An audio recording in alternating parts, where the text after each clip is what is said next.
we have 4 Pac-12 teams down in the Sweet 16. One of them was a 6 seed in USC. One of them was a 7 seed in Oregon. One of them was an 11 seed that played in the playing game in UCLA, and one of them was a 12 seed in Oregon State. Like, what were we missing there? I feel like this is going to be a cop-out answer, but I feel like we all, not just me, but I feel like a lot of people that are involved in college basketball kind of get so preoccupied with the steel sharpens steel mindset, thinking, you know, if you play the better teams consistently during the year, if you play against this team and that team, or in this conference or that conference consistently during the year, it will prepare you for the tournament, which it does in a sense. I mean, who would think that playing against competition would be bad for you? But I kind of feel like with the Pac-12 teams, a ton of them have played against some decent competition early on and it didn't work out. And just like other conferences, you know, you get written off like, all right, well, they're not as good this year because they didn't do well against this conference who we assume is going to be stacked, or they have the better players or the better team or good coaching. And we kind of write them off. Not to mention the way the time zones work, we don't catch a lot of their games as consistently. So we don't see their growth like we see, you know, a UConn's growth, or we see a Maryland's growth throughout the year. So they can kind of get overlooked. And then when the tournament time comes, I mean, these guys have been putting in work, obviously, and when it's time to play, they shine. Yeah, I have nothing but I had to tip my hat off to them, but I'm not taking this hat off. But I'll tip my hat off to them. Yeah, I think we all kind of saw Oregon coming, right? Like, I don't know if we necessarily expected them to run Iowa off the floor the way that they ran Iowa off the floor, but I think we all saw Oregon coming. Like, it was pretty obvious in the moment that was a team that was much better than what their record was going to be, because you know, they had a couple of losses during conference play when they were coming out of their pauses, and they never really had a chance to get a good one. So we saw Oregon coming. The USC thing is, to me, that one's pretty obvious, right? Evan Mobley and Isaiah Mobley, when they played the way that they did tonight against Kansas, dude, I don't know if like they could take down Gonzaga. Like, I don't even think that that's an exaggeration. Look, there were 3 plays that stood out to me more than anything else today. Like, we already know. We know what kind of impact Evan Mobley has defensively because of his ability to just completely take away anything within 12 feet of the basket and completely eliminate ball screens. But there were 3 plays. One of them was Isaiah Mobley. I think it was the 4th 3 that he hit in the first half, was a step back 3. As a 6'11" power forward that's known as kind of like a lob target a little bit, right?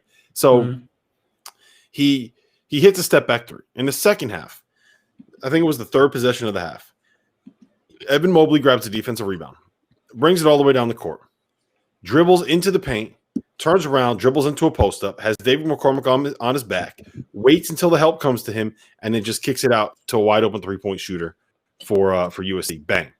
Drills the 3. 3 possessions later, literally as I'm finishing the tweet to say, like, holy shit, Evan Mobley just did this, Isaiah Mobley catches the ball in the wing, pump fakes, 2 dribbles into the paint around David McCormick, draws a help defender, kicks it out to the corner, boom, wide open 3. And if those 2 are going to be able to do that with the shooters that USC has around them, that is a scary good team. No, it was definitely. I kind of felt like the Pac-12, as far as the tournament, I kind of thought they had a pretty, like, I don't want to say welcoming mat, like, or just. But, I mean, if I look at their first game, like Oregon had VCU, which I knew Oregon would win that game. I just thought that was going to be the case. USC, who's a good team with a really good player, has Drake, who's a good team, but I don't think Drake has anybody. I didn't think Drake had anybody that would match up with Mobley, period. And their games that today, I mean, the next round were the important ones, you know, Iowa and Kansas, excuse me. Those are the proven games. I'm still looking more or less to see what UCLA does the next round. But I mean, I kind of feel like what they got the emotional roller coaster of from ACU, and they beat them. They were better than them, and not to mention, I mean, BYU was good, but I still thought UCLA was a better team. But like, it's not impossible to think that if USC plays this well, that they can possibly beat a Gonzaga. I mean, do I think it's going to be the case? Nah, but it's very possible, especially if Mobley's playing well, and especially when, in my opinion, Gonzaga's kryptonite would be the inside pressure they'd have to place on Drew Timme. I mean, do I think those guards can keep up with Gonzaga's guards? Nah, no chance. But if Evan Mobley demands that much attention because he and his brother are out there putting work in the paint, then those guards can probably do a little bit more damage than Gonzaga would expect them to.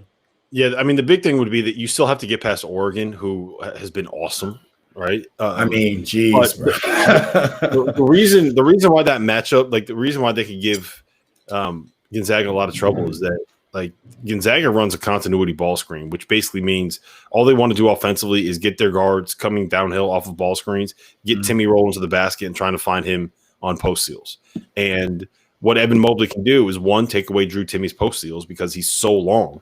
And two, you can't, like, it's very, very difficult to run ball screens against USC because Evan Mobley is so good at playing drop coverage. And that could be a very, very problematic matchup for Gonzaga. I still think that they would win. Definitely. But then at the other end of the floor, if Isaiah Mobley's able to at least play a little bit on the perimeter, then like they can just take such advantage of the fact that they have so much size. Now that's still a pretty big if. And again, we're also talking about the fact that like this was like probably the best game we're ever going to see USC play. So we got to also keep that in context. But then, like, UCLA, that was incredible too. But I think part of this run that UCLA is on is, one, they beat a Michigan State team that, like, is apparently not very good. They beat BYU, who is coming from a league where, I mean, look, everyone from like the Mountain West and the WCC, I think we can kind of say was maybe a little bit overinflated. Just I thought they overachieved this year, personally. Yeah. They had a good team, though. I like their team. They were good, but they probably weren't. Yeah. And then UCLA beat Abilene Christian. So like they're one of those teams that got a little bit of a benefit of the draw. That's not to take, like, I'm not trying to take away from what they did, because I mean Johnny Juzang was awesome. Jaime Jacques was awesome. The dunk that he had against BYU at the end. Did you see that one? That was big. Yeah. You're talking about, you're talking about the NOT? The one, or I can't remember. Because he had a good overtime. No, it was Michigan State. Yeah. Where he drove Michigan State. They were pressing him on the perimeter, and he drives left around the dude and takes off and dunks it two hands in traffic. That was awesome. Like him though. I like him. He's tough. He can play, man. He can play. Yeah. So I mean, that was they looked really good, and then Oregon State to me is just that's just kind of like your plucky underdog story, like that. Yeah, those things happen.